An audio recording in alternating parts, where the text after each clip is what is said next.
ఆంధ్రప్రభకు స్వాగతం। ఈ రోజు మనం హైదరాబాద్ నాంపల్లి ఎగ్జిబిషన్ గ్రౌండ్స్ లో ఉన్నటువంటి రైతు మహోత్సవానికి అయితే వచ్చామండి। తెలంగాణ రైతు మహోత్సవం రైతు మేళా అన్నమాట।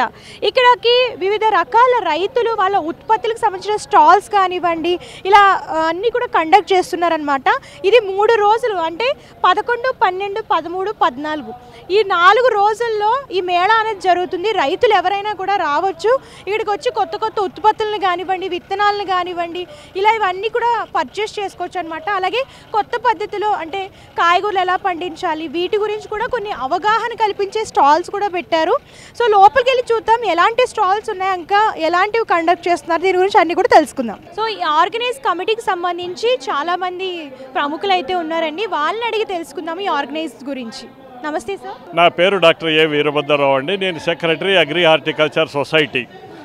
ఈ ఏప్రిల్ 11 నుంచి 14 వరకు ఇది జరుగుతున్న రైతు మహోత్సవము అలియాస్ రైతు Mela exhibition society economic committee వారు అగ్రి హార్టికల్చర్ సొసైటీ నాంపల్లి వారు గవర్నమెంట్ ఆఫ్ తెలంగాణ వారి సహకారంతో ఈ ప్లేస్లో జరపడం జరిగింది। దీని ముఖ్య ఉద్దేశం ఏమిటి అంటే రైతులకి అట్లాగే కన్జ్యూమర్స్ ఎవరైతే దాన్ని వాడుకునే వారికి మంచి సరసమైన అదేవిధంగా సేంద్రియంలో పండించే వివిధ ఉత్పత్తులు అవి ఇక్కడ ప్రదర్శన జరుగుతూ ఉంది। అదే కాకుండా గవర్నమెంట్ వారి స్టాల్స్ కూడా పెట్టి ఏ పంటలు వేస్తే ఏ విధంగా మనం లాభం పొందవచ్చు, గవర్నమెంట్ అట్లాగే బ్యాంకు వారు కూడా పెట్టారు। లేటెస్ట్ టెక్నాలజీ డ్రోన్స్లో కూడా అలాంటివన్నీ కూడా ఇంట్రడ్యూస్ చేయటం జరిగింది।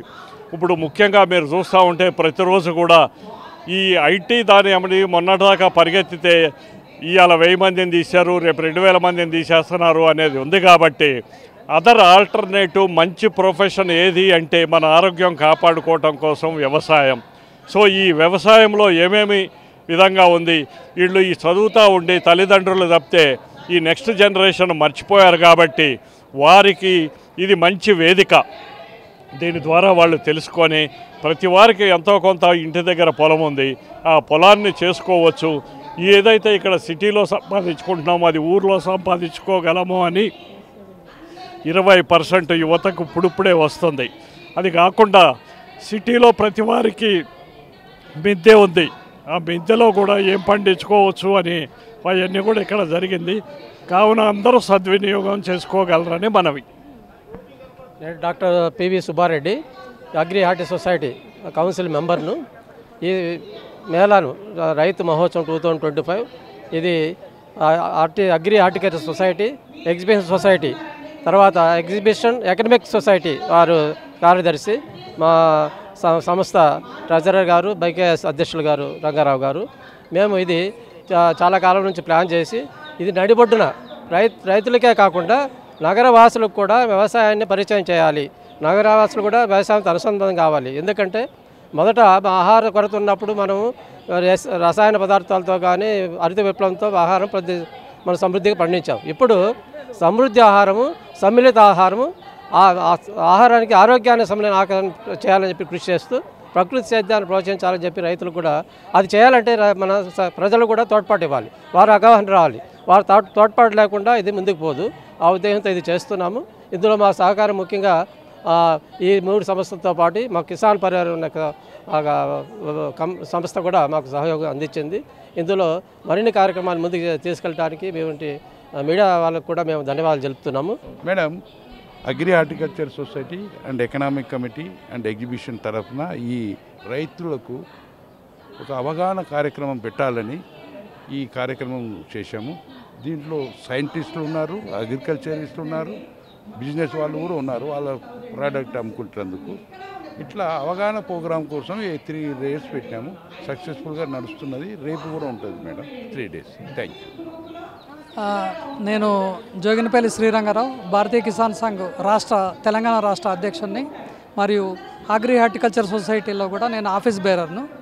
మేము ఒక నెల రోజుల నుంచి శ్రమించి ఈ స్టాల్స్ తర్వాత ఈ కార్యక్రమాన్ని ఏర్పాటు చేయడం జరిగింది. తర్వాత మేము అన్ని డిపార్ట్మెంట్లు గవర్నమెంట్ డిపార్ట్మెంట్లో నేను ఇన్వాల్వ్ చేయడానికి ఏదైతే రైతు సంబంధం తర్వాత సొసైటీకి సంబంధించిన అన్ని డిపార్ట్మెంట్లు అగ్రికల్చరు, హార్టికల్చరు, ఎలక్ట్రిసిటీ, తర్వాత వాటర్ వర్క్స్, మున్సిపాలిటీ ఇవన్నీ సంస్థలను కూడా మనం అప్రోచ్ అయ్యి ఈ సమావేశానికి వాళ్ళను సహకారాలు అందించమన్నాం. కొంతమంది వాళ్ళ స్టాల్స్ పెట్టుకున్నారు. ముఖ్యంగా సెంట్రల్ అగ్రికల్చర్ ఇన్స్టిట్యూషన్స్ కూడా కొన్ని స్టాల్స్ పెట్టడం జరిగింది. అయితే ఈ కార్యక్రమాన్ని ఎవ్రీ ఇయర్ జరపడానికి మేము నిర్ణయించాం. తర్వాత నిన్న అగ్రికల్చర్ మినిస్టర్ తుమ్మల నాగేశ్వరరావు గారు దీన్ని విజిట్ చేసి మా ప్రయత్నాన్ని చాలా ప్రోత్సహించి ఇదే రకంగా జిల్లాలో కూడా గవర్నమెంట్ సహకారంతో చేయడానికి వారు అడ్వైజ్ చేశారు. ఈ నెలలనే నిజామాబాద్ జిల్లాలో ఇంకో కార్యక్రమం జరపబోతున్నాం. ఇలాంటి కార్యక్రమాల వలన రైతులు తర్వాత వినియోగదారులు చైతన్యపడి సమాజానికి ఉపయోగపడుతుందని మేము ఆశిస్తున్నాం. ఇక్కడ స్టార్టింగ్ ఒక స్టాల్ అనేది పెట్టారండి. సో ఆ స్టాల్ చూస్తే ఎంత ఇంట్రెస్టింగ్గా ఉందంటే చూడొచ్చు. సో ఇక్కడ అంటే పల్లెటూరు అంటే మన తాతలు అమ్మమ్మల కాలంలో ఎలా అయితే ఇంట్లో పనులు చేసేవాళ్ళు, ఎలా వ్యవసాయం చేసేటోళ్ళు, ఎలాంటి ఆహారం తినేటివాళ్ళు, అలాగే ఈ సెటప్ అంతా కూడా చేసి పెట్టారనమాట. అలాగే ఆర్గానిక్ పద్ధతిలో ఎటువంటి పెస్టిసైడ్స్ యూజ్ చేయకుండా పండించిన ఆహారాలని ఇక్కడ సేల్ చేస్తున్నారనమాట. దానికి సంబంధించిన ఇక్కడ స్టాల్ అనేది ఒకటి పెట్టారు, చూడొచ్చు. సో ఇక్కడ ఏమేమి సేల్ చేస్తున్నారు ఏంటి అని చెప్పేసి వారినే అడిగి తెలుసుకుందాం. నమస్తే సార్. నమస్కారం. మురళీకృష్ణరాజు. అదే ప్రకృతి పరంగా పండిస్తామండి. గోదావరితంగా పండిస్తాము. ఈ గోదావరిత వ్యవసాయ సంఘంలో ఉన్నాను. నేను కొన్ని ప్రొడక్ట్స్ పండిస్తున్నా, వాటిని ఇక్కడ అమ్ముకోవడానికి వాళ్ళు ఏర్పాటు చేస్తే దీంట్లో పెట్టుకున్నాను. ఎలాంటి పెస్టిసైడ్స్ లేకుండా ఆర్గానిక్ పద్ధతిలో చేసి మీరు ఫార్మింగ్ చేసి సేల్ చేస్తున్నారు కదా. మరి ఈ కాలంలో చూసుకున్నట్లయితే అన్ని బయట దొరికేవన్నీ కూడా కలుషితమైనవే. సో అలాంటి ఆహారం తిని చాలామందికి అనారోగ్యాలు పాలైతే అవుతున్నారు. సో దీని గురించి మీరు ఏమంటారు? అంటే ప్రజల్లో ఎలాంటి అవగాహన ఏం లేదమ్మా. ఒక 50 సంవత్సరాల క్రితం అసలు పెస్టిలైజర్స్ కానీ పెస్టిసైడ్స్ కానీ లేవు నాకు తెలిసి.